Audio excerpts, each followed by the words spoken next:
이제 요한복음 1장이 드디어 오늘 이제 마쳐집니다. 7번째인데요. 어쨌든 오늘은 반드시 요한복음 1장을 끝낼 것입니다. 우리는 오늘 이튿날이라는 표현으로 또 하루가 지나고 있다는 것을 볼 수가 있는데 43절을 좀 보십시다. 첫 절이죠. 이튿날 예수께서 어디로 가시려고 하죠? 갈릴리로 나가시려고 하시다가, 이 갈릴리는 예수님의 3년 동안 생애 속에 가장 중요한 사역의 본거지였습니다. 그러다가 누구를 만납니까?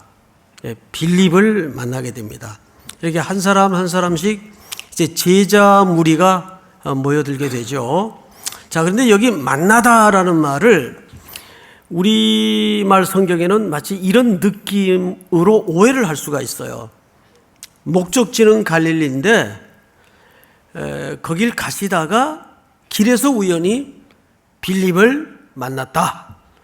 우리말 성경에는 정확히 그런 뉘앙스를 지울 수가 없습니다.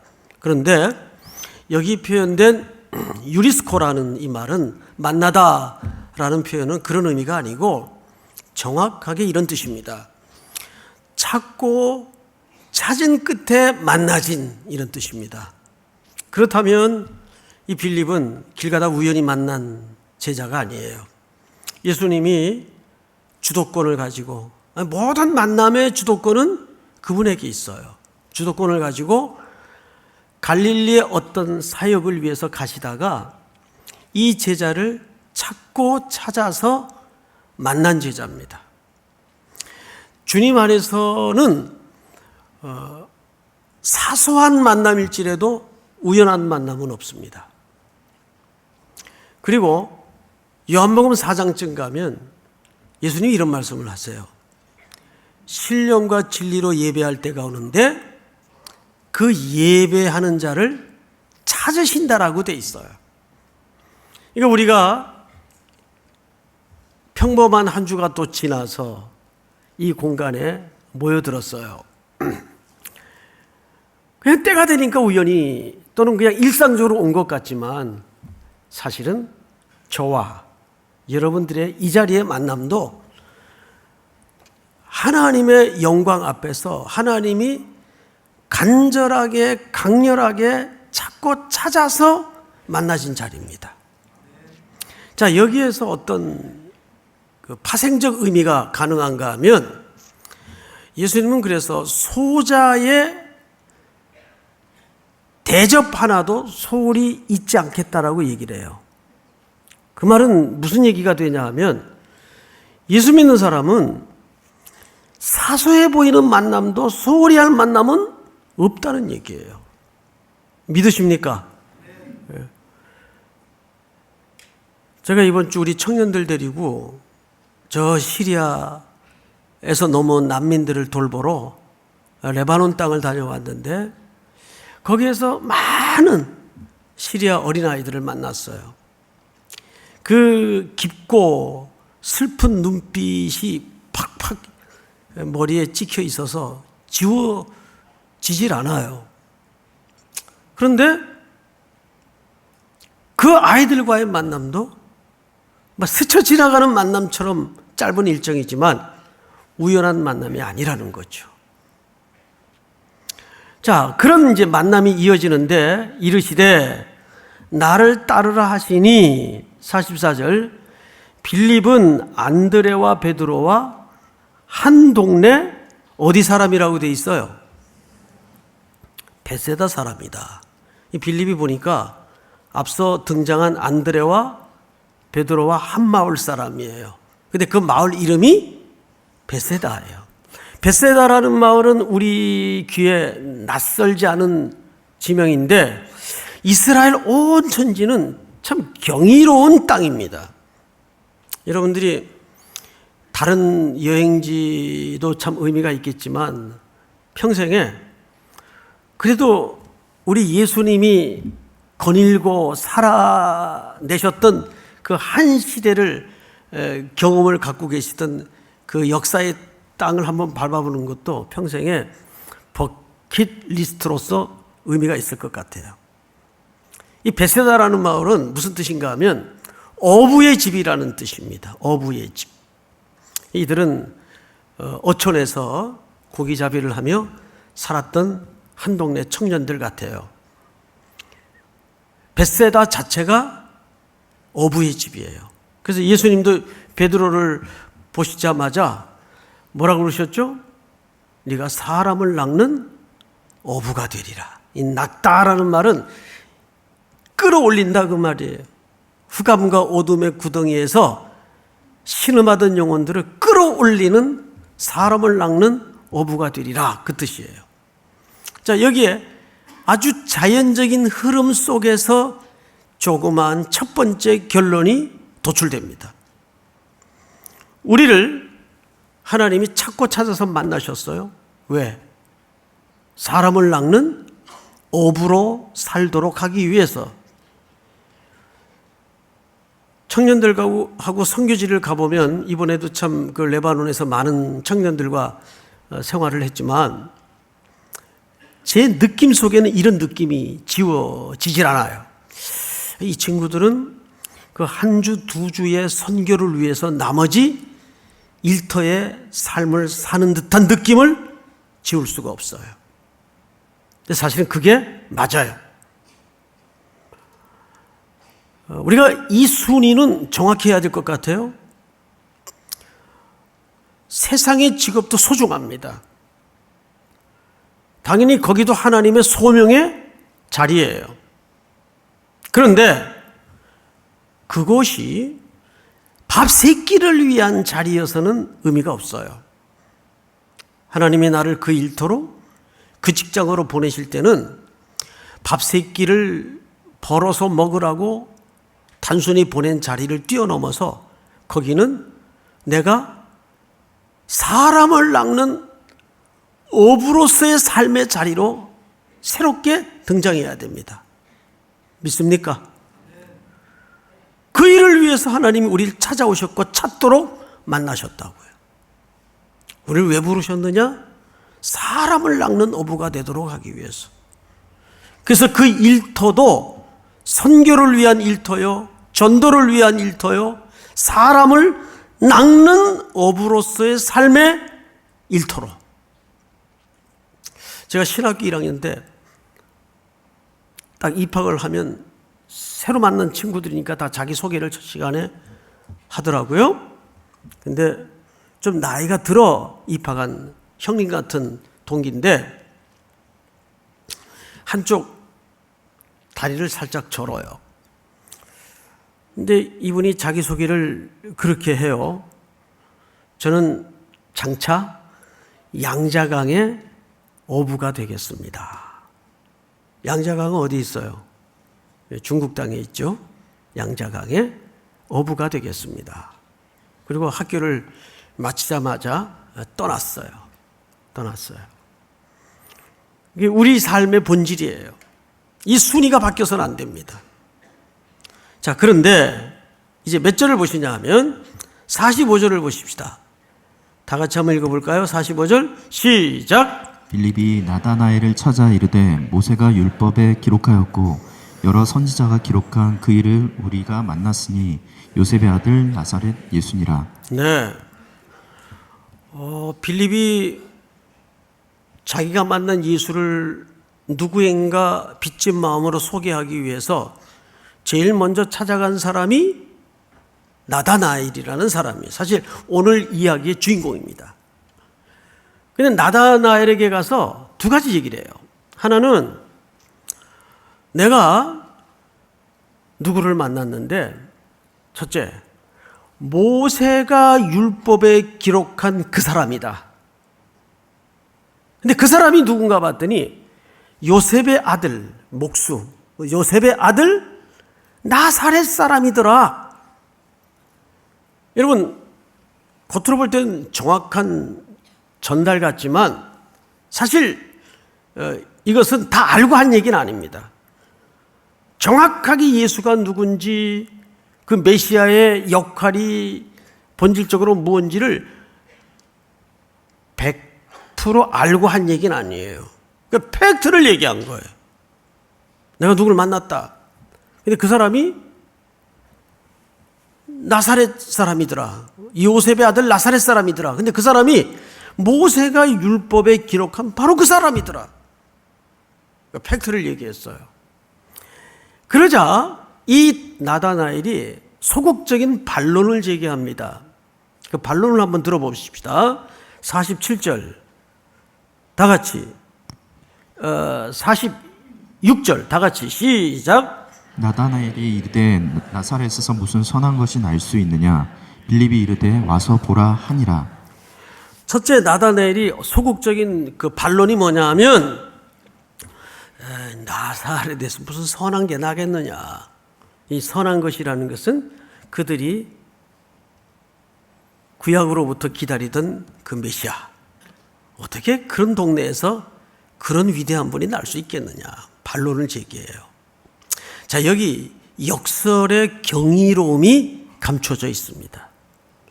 여러분, 이 나다나엘은 나사렛 동네에서 가까운 지역의 출신이라서 그 나사렛이 어떤 동네인지 알아요. 여러분, 우리도 과거에 이 서울 근교에 가까운데 어디 출신하면 아우 거기 살았어, 거기 출신이야, 이렇게 좀 눈살을 찌푸릴 정도의 험하고 가난한 동리 사람들이 대명사처럼 있었어요. 무슨 도 사람들. 그래서 거기에서 많은 청년들이 가서 야학도 열어주고 청소년들을 돌보기도 하고 그랬죠. 소설이 주제로도 등장을 하고 어디 사람들 그 쓰레기를 전부 거기다가 갖다 매립하는 바람에 아주 대명사가 됐죠. 사람이 살 수 없는 땅. 근데 지금은 거기 막 골프장도 생기고 웬만한 돈 가지고는 들어가 살 수 없는 땅이 돼버리고 말았어요. 그 지명을 얘기하면 또 집값 떨어질까봐. 예. 공개적으로 얘기는 할 수 없으니까. 서울에 몇 군데 그런 대명사 같은 동네가 사실은 있었어요. 자, 그런데 나사렛은 그보다 사실은 더 훨씬 슬픈 군상들이 그 불운한 운명을 부딪히면서 살아가던 작고 가난하고 고통스러운 동네인 걸 나다나엘이 다 알아요. 그래서 반론을 제기한 거예요. 아이, 그런 동네에서 무슨 선한 게 날 수 있겠느냐. 여기 왜 역설의 경위가 담겨져 있냐 하면 하나님의 섭리나 일은 신기해요. 항상 누구도 주목하지 않는 보리떡 같은 모습으로, 희미한 모습으로, 작은 모습으로, 볼품없는 모습으로 만져지거나 다가오거나 시작을 해요. 그래서 사람들이 다 그걸 놓쳐버리고 보지 못하는 실수를 하게 됩니다. 그런 거를 놓치지 않고 보려면 어떻게 해야 될까요? 마음이 가난해지고 낮아지고 작아져야 돼요. 그래서 작은 것이라도 소중히 여길 줄 아는 낮고 겸손하고 작은 마음이 가난한 마음이 될 때 그것이 보여져요. 그래서 성경도 뭐라 그랬죠? 심령이 가난한 자는 복이 있다 그랬어요. 복이 있다. 예수님도 그런 볼품없는 모습으로 누구도 주목하지 않는 마을에서 오셨잖아요. 근데 이상하죠? 하나님의 일은 늘 그렇게 시작이 돼요. 제가 선교지 청년들을 따라서 다녀보면 그저 교회 등록하지 몇 주도 안 되는 청년이 그저 사역리도 겨우 떠듬떠듬 외울떡말똥 해가지고 따라왔어요. 제가 뭘 할까 싶은데 뭐 형들 따라다니면서 막 전해요. 또 중국말로 전하고 캄보디아 말로 전하고. 그리고 몇 년 후에 그 청년이 지나갔던 자리를 보면 놀랍게도 그때 그 복음을 받았던 누군가가 그 지역의 일꾼이 되고 그 교회 기둥 같은 존재가 되어서 우뚝이 자라있는 모습을 본단 말이에요. 하나님의 일은 늘 그렇게 시작이 돼요. 그런데 우리 주변에 사실은 일상 속에도 그런 게 너무 많아요.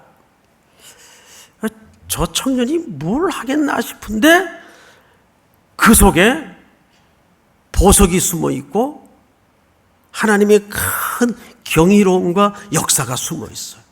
이거를 볼 줄 아는 눈이 복이 있는 눈이에요.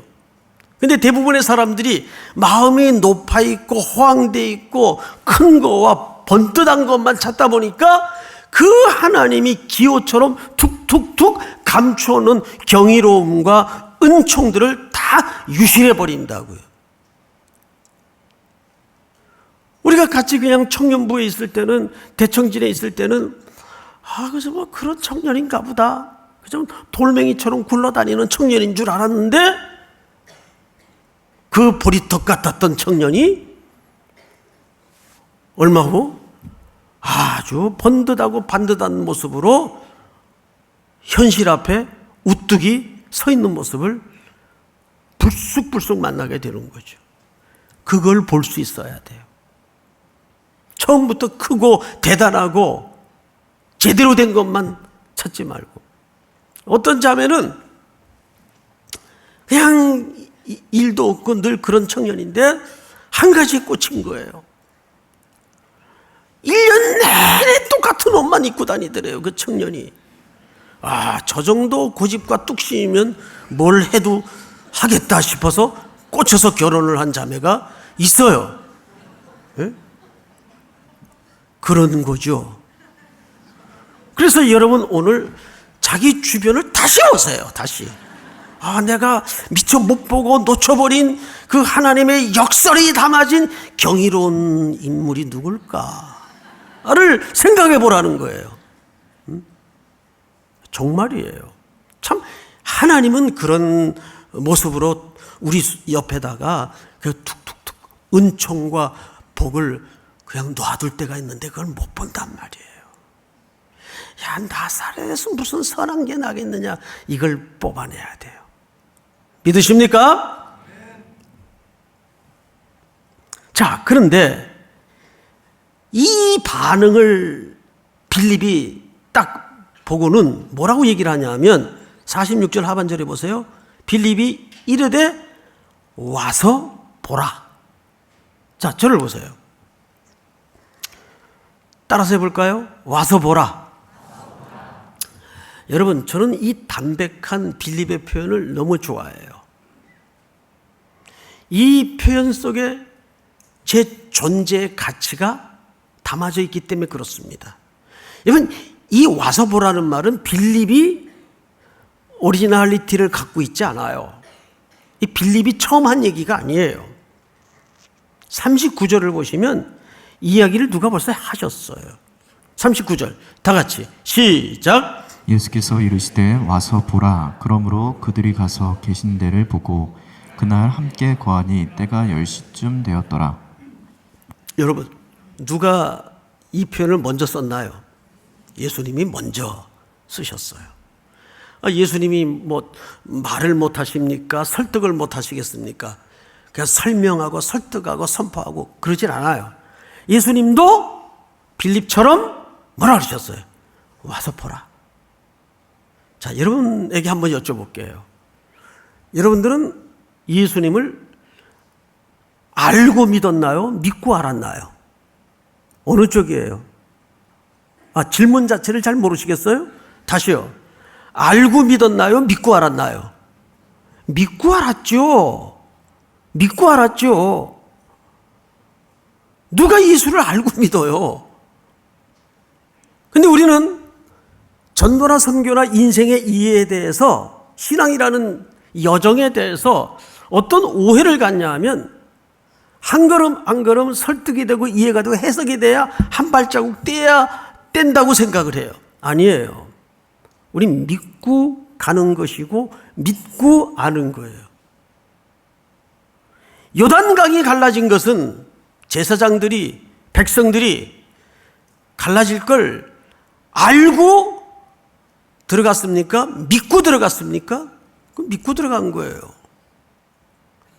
기독교는 논리나 이해나 설득으로 깨달아지는 종교가 아니에요.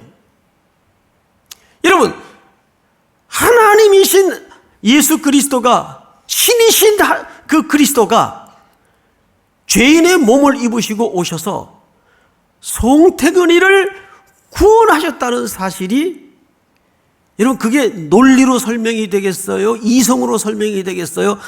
설득으로 이해가 되겠어요? 안 돼요. 가장 비논리적인 사건이 내가 구원받았다는 사실이에요. 맞죠, 여러분? 신앙이라는 것은 믿고 가는 거지 알고 믿는 게 아니에요. 와서 보라. 우리 청년들이 뭐 잘 모르지만 그 형이 가자 그래서, 간사님이 가자 그래서 진장이 눈총을 주어서 그냥 따라 나섰다가 자기도 잘 모르는 내용을 전하다가 누구를 알게 되는 거예요? 먼저 사실은 자기가 은혜를 받는 거죠. 그게 경이로운 역설이에요. 와서 보라. 이 말 자체는 왜 이런 방법을 쓰셨는가 하면 그 근거가 너한테 있지 않다는 뜻입니다. 다행이죠. 내 행동의 여부에 따라 인생의 모든 결론과 결과가 나온다면 끔찍하지요. 큰일 날 뻔했죠. 예? 그것이 내게 근거하지 않고 내게 근거가 없다는 것이 얼마나 다행입니까? 오직 어린 양의 공로로. 자, 여러분, 그 다음 절을 보실까요? 예수께서 나다나엘이 자기에게 오는 것을 보시고 그를 가리켜 이르시되, 보라, 이는 참으로 이스라엘 사람이라 그 속에 뭐가 없도다? 간사한 것이 없도다. 여러분, 이 본문을 오해하시면 안 돼요. 나다나엘에 대한 어떤 삶의 평가와 그 성품의 평가를 예수님이 이렇게 하시는 게 아닙니다. 이 말은 사실 우리의 모습을 선포하시는 거예요. 여기 간사가 없도다라는 말은 시편 32편을 한번 띄워주세요. 허물의 사함을 받고 자신의 죄가 가려진 자는, 여기 가려진다라는 표현을 썼죠. 지난주에 기억나십니까? 보라, 세상 죄를 지고 가는 하나님의 어린 양이로다 했을 때, 지고 간다는 말이 무슨 말이에요? 그 가는 길에 걸림돌, 죄, 이런 것들 덮고 치우고 제거하고 가린다 그 말이에요. 근데 허물의 사함을 받고 자신의 죄가 가려진 자, 그래서 세상 죄를 지고 간다 할 때 그 지고 간다는 말이 치우다, 제거하다, 덮다 그 말이에요. 그러면 자신의 죄가 가리워진 자는 누구의 공로로 가리워졌다는 얘기일까요? 어린 양의 공로. 세상 죄를 지고 가는 어린 양의 공로로. 그 다음에 2절을 보세요. 마음에 뭐가 없고 간사함이 없고, 간사라는 말은 그래서 그 마음에 제거됐기 때문에 어떤 미끼가 없다 그 말이에요. 간사함이 없고 여호와께 정죄를 당하지 않은 자는 복이 있도다. 이 간사함의 대명사가 누굽니까? 창세기 27장을 띄워주세요. 27장 다 같이 시작. 이삭이 이르되 내 아우가 와서 속여 내 복을 빼앗았도다. 예, 속여. 이게 간사라는 뜻이에요. 속여. 형을 속였죠. 거슬러 올라가서 아버지를 속여요. 형에게 돌아갈 축복을 뺏기 위해서. 그럼 잘 보세요. 이 본문을 그대로 두십시오. 그 복은 원래 하나님이 야곱에게 주기로 작정하셨어요. 맞죠? 그런데 그거를 누구의 힘으로 뺐죠? 자기 힘으로 뺏어요. 자기 힘으로. 그럼 이게 무슨 뜻입니까? 하나님이 복주기로 계획하셨는데 그걸 자기 힘으로 가져요. 그러면 누구를 대신하는 자리에 야곱이 올라가 있는 겁니까? 그렇죠. 하나님을 대신하는 자리에 지가 올라가 있는 거예요. 하나님이 주시기로 작정한 복을 자기가 애써서 조건을 달아가지고 형한테 뺏어요. 그게 속이는 것이고 간사한 것이고, 이 간사라는 말을 다른 말로 바꾸면 원문에는 미끼라고 되어 있어요. 미끼. 늘 하나님과 거래하는 인생. 예? 이 대표적인 인물이 누굽니까? 야곱이에요. 자, 다시 본문을 보세요. 오늘 본문. 참으로 이스라엘 사람이라 그 속에 간사한 것이 없도다라는 말은 나다나엘 자체가 그런 사람이라는 표현 이전에 우리 모두를 그렇게 만들고야 말겠다는 하나님 쪽에서의 선언이에요. 우리를 뭘 만들겠다는 겁니까? 참 이스라엘로 만들겠다는 거죠. 그리고 우리 마음속에 뭘 치우시고 간사함을 제거하시고, 근데 그 간사함은 누가 대신 제거하시는 거죠? 어린 양, 세상 죄를 지고 가다 할 때 그 지고 가다가 그 간사한 모든 것들을 치우고 덮고 제거하시는 거예요. 어린 양의 공로로 우리는 참 이스라엘이 되어 가겠죠. 그 선언을 명제적으로 여기서 선포하고 들어가는 겁니다. 우리 인생을 향해서. 그러니까 이것은 나다나엘 개인에 대한 문제가 아니에요. 자, 그러자 48절 다 같이 시작. 나다나엘이 이르되 어떻게 나를 아시나이까? 예수께서 대답하여 이르시되 빌립이 너를 부르기 전에 내가 무화과 나무 아래에 있을 때에 보았노라. 자, 이제 여기 그 신기한 예수님의 대답과 표현이 등장을 해요. 무화과 나무 아래에 있을 때 보았다. 이 도대체 무화과 나무 아래라는 게 무슨 뜻일까? 그냥 그 나무 그늘 아래 한가롭게 쉬고 좀 있었나 보다, 그런 뜻이 아닙니다. 우선 구약적 의미와 예수님 당시에 무화과 나무 아래는 사회적 통념을 두 가지를 알아야 돼요. 자, 열왕기상을 띄워주세요. 읽습니다. 시작. 솔로몬이 사는 동안에 유다와 이스라엘이 단에서부터 브엘세바에 이르기까지 각기 포도나무 아래와 무화과 나무 아래에서 평안히 살았더라. 이스라엘 사람들은 평안한 상태를 무화과 나무 아래라는 표현을 수사적으로 씁니다.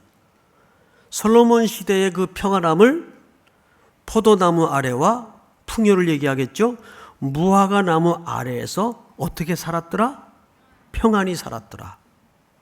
그래서 무화과 나무라는 것은 평안에 대한 갈구와 허기를 얘기하는 거예요. 자, 그러면 또 하나, 예수님 당시의 사회적 통념으로 무화과 나무 아래는 뭘까?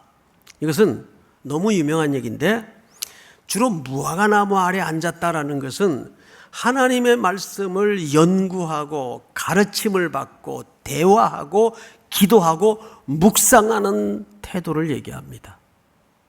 그러면 나다나엘이 무화과 나무 아래서 하나님의 말씀을 대화하고 묵상하고 기도하고 연구하고 가르침을 받았다는 것은 뭐에 대한 갈망, 뭐에 대한 허기일까요? 참된 안식과 참된 평안에 대한. 그 시대가 폭력의 시대예요.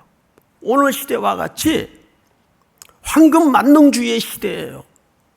로마의 철권 통치 아래서 백성들은 오로지 희망 하나는 구약의 우리 선조들이 오리라 약속한 그 메시아가 와서 이 시대의 허기와 폭력에 신음하는 이 백성들에게 참된 안식과 참된 평안과 쉼을 가져다줄 그분은 언제 오시는가?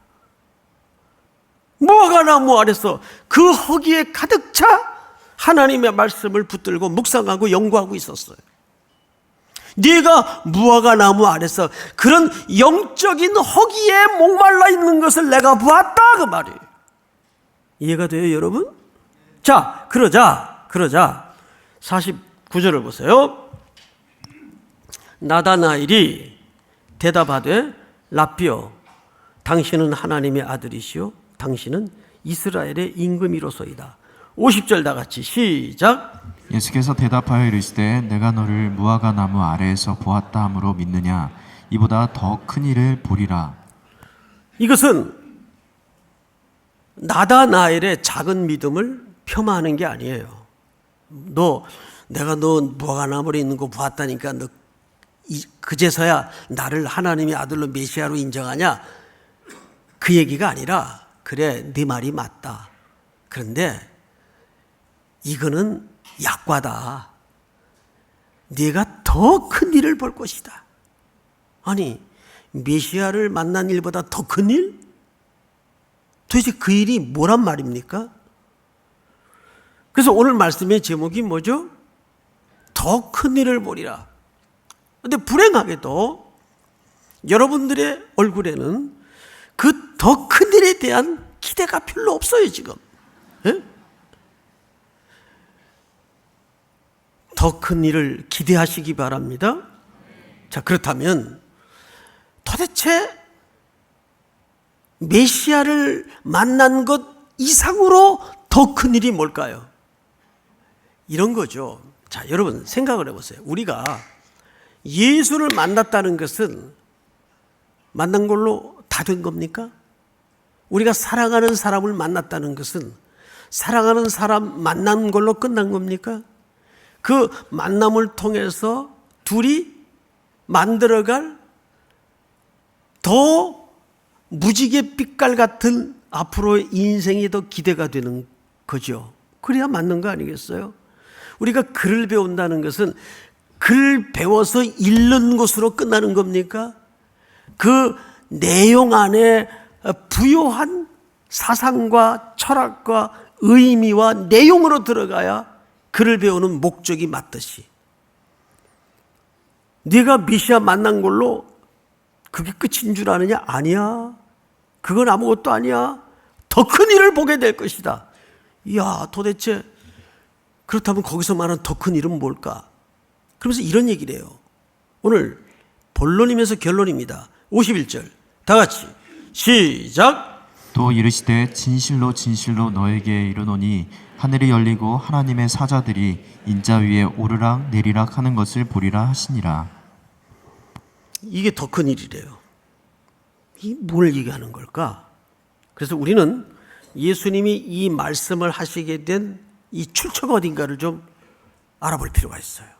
도대체 인자 위에 하늘이 열리고 인자 위에, 이 하늘이 열렸다는 말이 완료형 분사 형태를 썼어요. 그 말은 늘 열려 있는 상태예요. 이제 하늘이 늘 열려 있어요. 구약 시대처럼 닫혔다 열렸다 하는 게 아니라 하늘이 늘 열려 있어요. 근데 그 늘 열려 있는 하늘로 인자 위에 하나님의 사자가 오르락 내리락 하는 걸 보게 될 것이래요. 점점 수수께끼 같은 표현이 뭘 얘기하는지 잘 모르겠어요.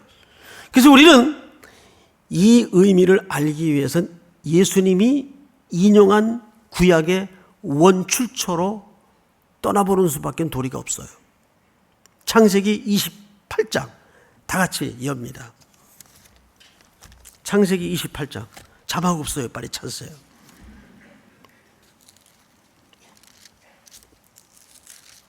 (28장) 열어놓으시고 저를 보세요.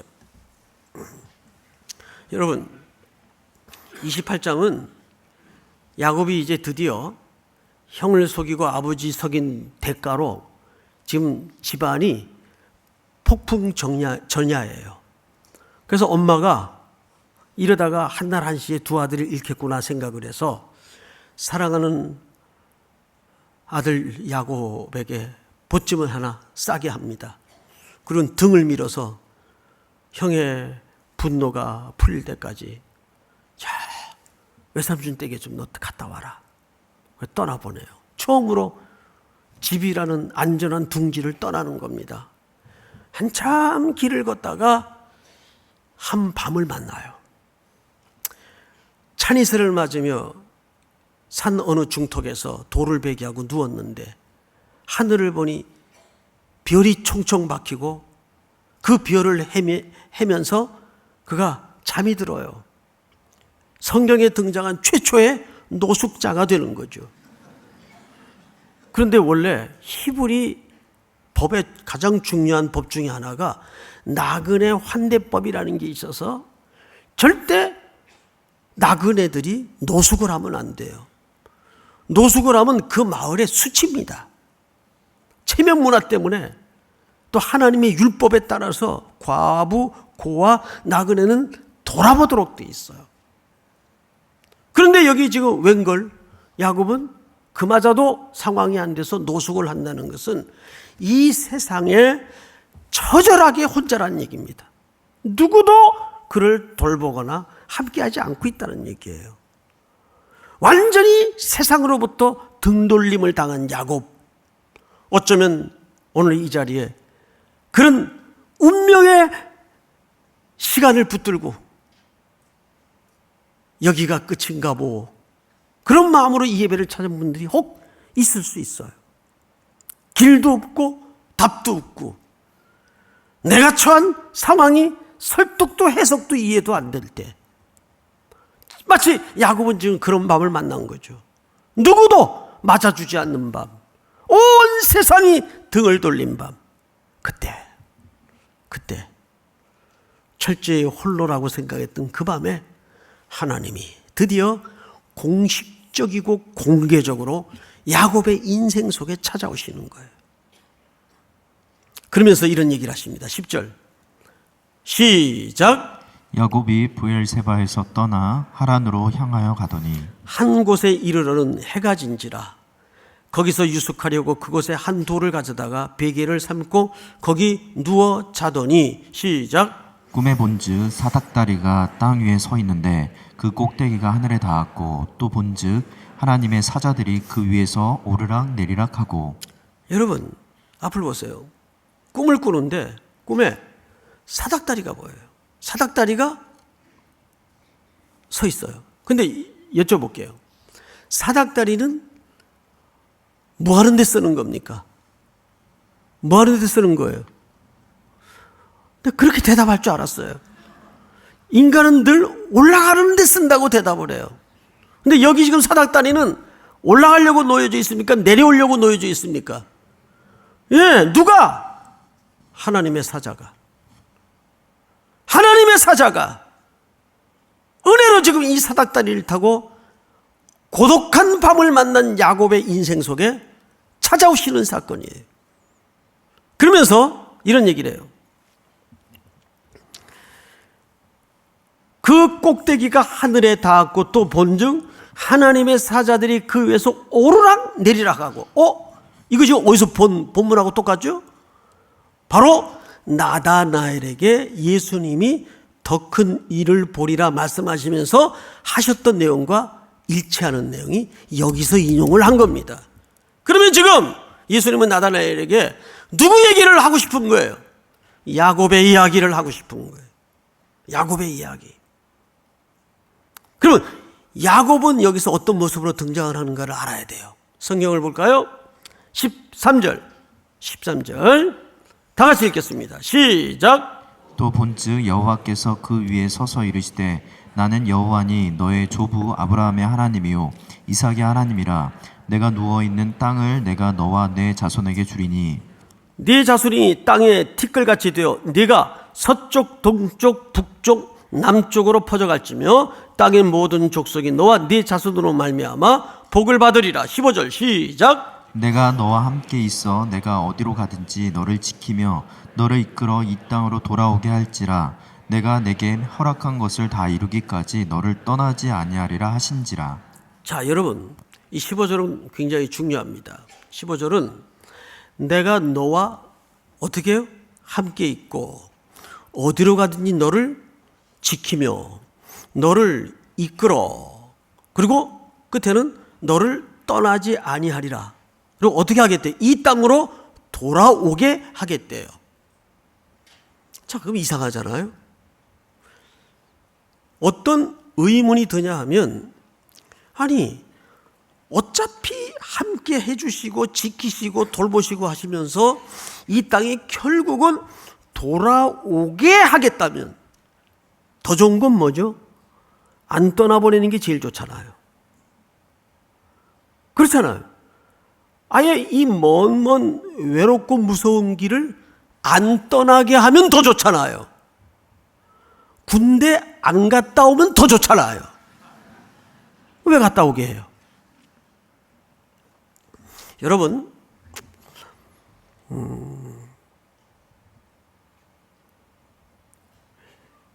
야곱이 이렇게 해서 20년이 걸립니다. 돌아오는데, 여기로 돌아오는데 20년이 걸려요. 20년 동안 이제 군대 말로 뺑뺑이를 돈 거죠. 군대에서 제일 심한 벌이 여러 가지가 있겠지만 제가 경험한 것으로는 선착순입니다. 100m 전방 앞에 전봇대까지 돌아오는데 선착순 5명. 끝까지 뛰게 해요. 엄청난 벌이죠. 근데 나중에 허파가 입에 나와요. 나중에. 근데 그게 겪을 때는 벌인 줄 알았는데 그거 4주 하고 나면 다리가 튼튼해지고 심장이 2개 달린 사나이가 돼요. 자, 왜 돌아오게 할까요? 야곱은 이 속에 이중적인 의미가 감춰져 있습니다. 돌아오게 해야 그의 인생 속에 가장 근본적인 문제인 하나님과 딜을 하고자 하는 그 간사함이 뽑혀지기 때문입니다. 그 결정적인 밤이 언제예요? 돌아오던 길에 악착같이 마지막 것을 붙들고 놓지 않자 환도뼈를 쳐버립니다. 그리고 하나님께서 날이 밝으며 떠나려 하자 그제서야 이게 무슨 뜻인지를 야곱이 알아먹고 하나님 도포자락을 붙들고 외마디 비명이 뭐예요? 살려주세요. 살려주세요. 자, 이 고백으로 넘어오는데 20년 걸려요. 사람이 얼마나 독종인지 아십니까? 이 고백으로 넘어오는데 20년이 걸렸어요. 여러분, 이거예요. 그래서 돌아오게 하는 겁니다.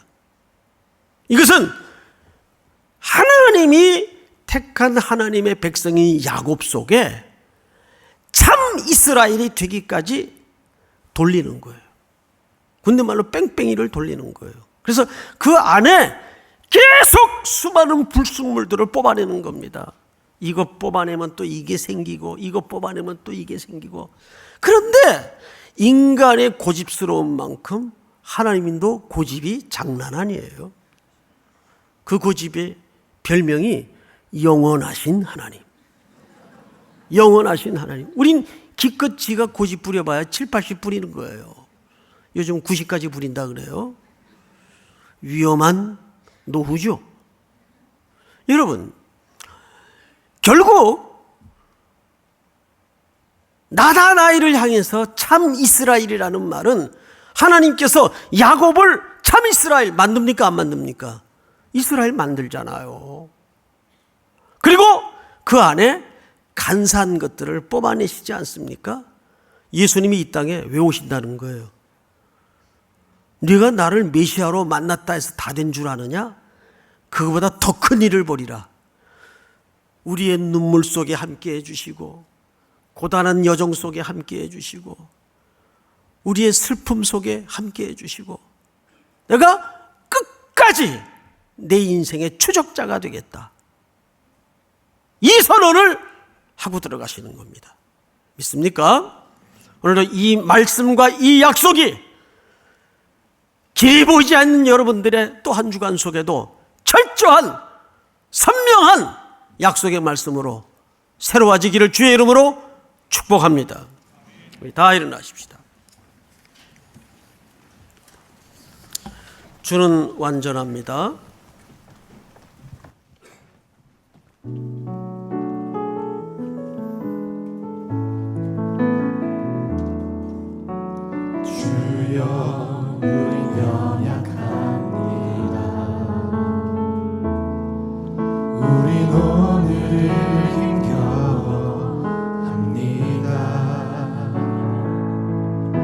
그들이 이루며 살기에 부족합니다.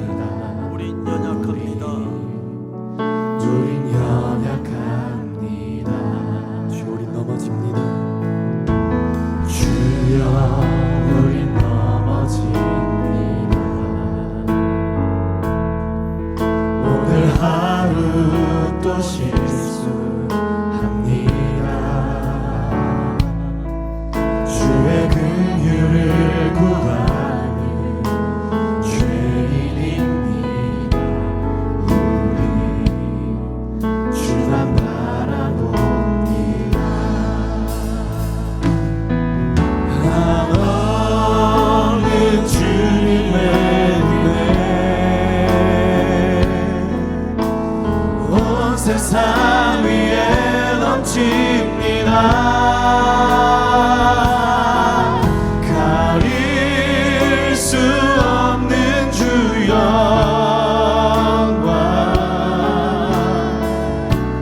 온 땅 위에 충만합니다. 주님만 이기리오니 우린 그 길 따라갑니다. 우린 그 길 따라갑니다. 그날에 우릴 이루시 주는 완전합니다. 한없는 주님의 은혜 온 세상 위에 넘칩니다. 가릴 수 없는 주 영광 온 땅 위에 충만합니다. 주님만 이기리오니 우린 그 길 따라갑니다. 그날에 우릴 이루시 주는 완전합니다. 지금은 우리 구주 예수 그리스도의 은혜와 하늘 아버지의 사랑과 성령님의 교통 충만 이끄시는 역사가 오늘도 사부 예배로 영광을 돌리며 점원을 나서는 사랑하고 사랑하는 3일의 성도들, 해외, 국내 선교지를 향하는 귀한 청년들 성도들, 복중의 생명까지 영원토록 함께 있을지어다. 아멘.